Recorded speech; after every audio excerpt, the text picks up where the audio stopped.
No, but I have a very good relationship. I like him a lot. But you know what they did was wrong. He was very nice. He apologized for what they did with the commercial. I did apologize to the president.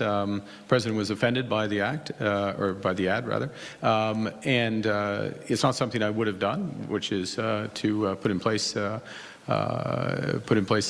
advertisement, and so I apologize to him. After talks with U.S. President Donald Trump fell apart, Prime Minister Mark Carney spent the week in Asia, aiming to sell a message, even to former adversaries, that Canada is open to their business. It's against that backdrop that the Liberal government tables their budget Tuesday, a budget they say will include generational investments to address a rupture in the global order and a rupture in our relationship with the U.S. So what does this moment demand? Bill Morneau served as Minister of Finance from 2015 to 2020. Mr. Morneau, it's a pleasure to see you as always. Thanks so much for making the time. It's great to be back on screen with you, Vashi. Nice to see you. So the government has signaled this budget will do a lot of things. In your view, what is the most important thing it should do? From my perspective, the single most important thing this budget needs to work towards is increasing investment in Canada. We have both immediate challenges with what we're doing with the United States and long-term challenges around growth and productivity. So that's what I'll be watching for most. And in your view, what are the most, I guess, effective ways to catalyze that investment? Like if you were to pick or identify for Canadians now, one or two things you think that would be most impactful in that vein, what would they be?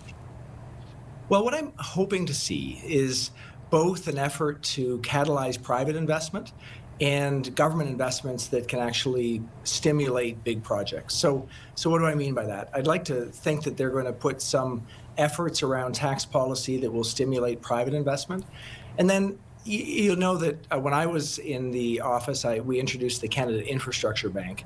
And I think watching them, I hope, put some effort into making sure that we have large infrastructure investments. So bringing private capital in through that vehicle could be an important way for us to increase investment. So it'll be both what the government does and what they seek to bring in from the private sector.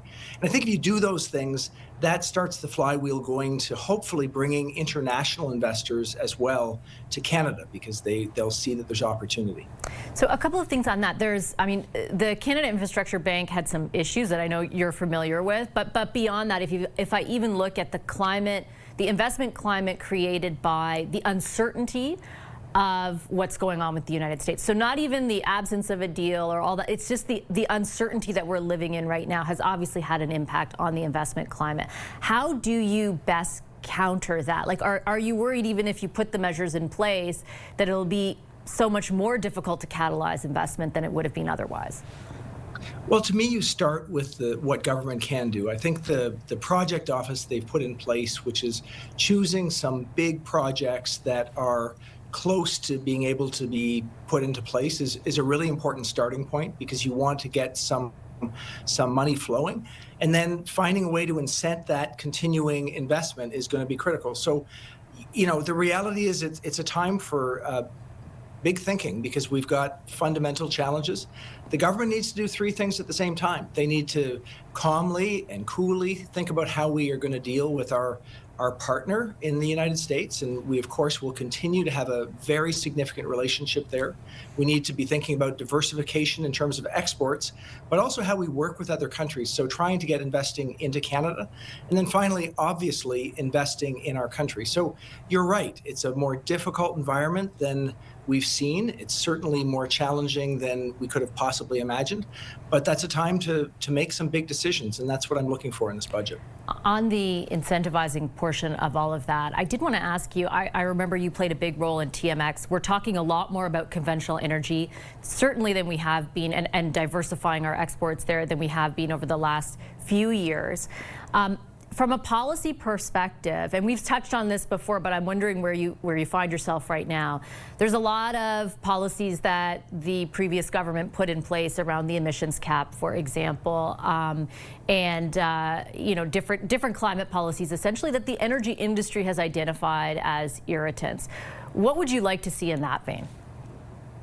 Well, I'd start by going back to where you started. I mean, when we look at what happened with the Trans Mountain Pipeline, we got it in place. Of course, it took longer and it was more expensive than we hoped for, but now it's having a significant positive impact on the economy. It's raising the price that we can get for our resources, and it's increasing capacity. So that's a very positive outcome. I think we need to look at that as the kind of project that we need to move forward on. So I would encourage the government, and I hope they are thinking about ways that they can ensure that big and important projects can get done. And that does mean looking at some of the decisions of the previous government.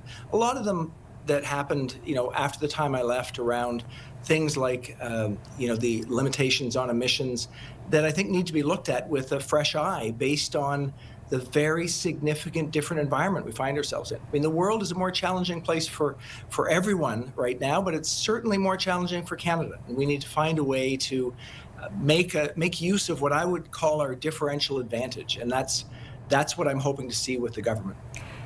You talk about a very challenging time, a moment that we're in. I think Canadians are pretty consumed with that right now. How would you assess the structural damage to our economy of what's going on with the United States? It's clearly a big challenge. I mean, it's the case that when business is looking at where they're going to expand, the changes that the United States is trying to put in place has real impacts on business decision making. But I think it's an opportunity for us to make use of really important trading opportunities that maybe we haven't made as much use of over the years in the past. Certainly, I know when I was CEO of a business, it was more challenging to build business outside of North America. But I think we need to step up to the plate and do that. So the government needs to set the opportunity up for business to the extent it can. For that reason, I'm encouraged with Prime Minister Carney's efforts right now, going around the world, trying to make sure that we have relationships with big economies. It will be challenging because we don't always agree on everything with some of those economies, but we need to find a way to trade with people that we don't agree with everything on so that we can enhance opportunities for our business. So pivoting will be important, and that's important because businesses are going to face more challenge north-south than they have at least in the last generation. And that means we need to think creatively about how we create advantage. Okay, I'll leave it on that note. Mr. Morneau, a pleasure to get your analysis as always. Thank you so much. It's really great to see you, and thanks for having me. Thank you so much. When we come back today, calling budget bluffs with 2 days to go until the federal government tables that much anticipated budget. The Liberals and Conservatives are each accusing the other of using it to trigger an election. Are we in for a Christmas vote? Our Sunday strategy session with Kathleen Montgomery tonight and Scott Reid is up next to talk about just that.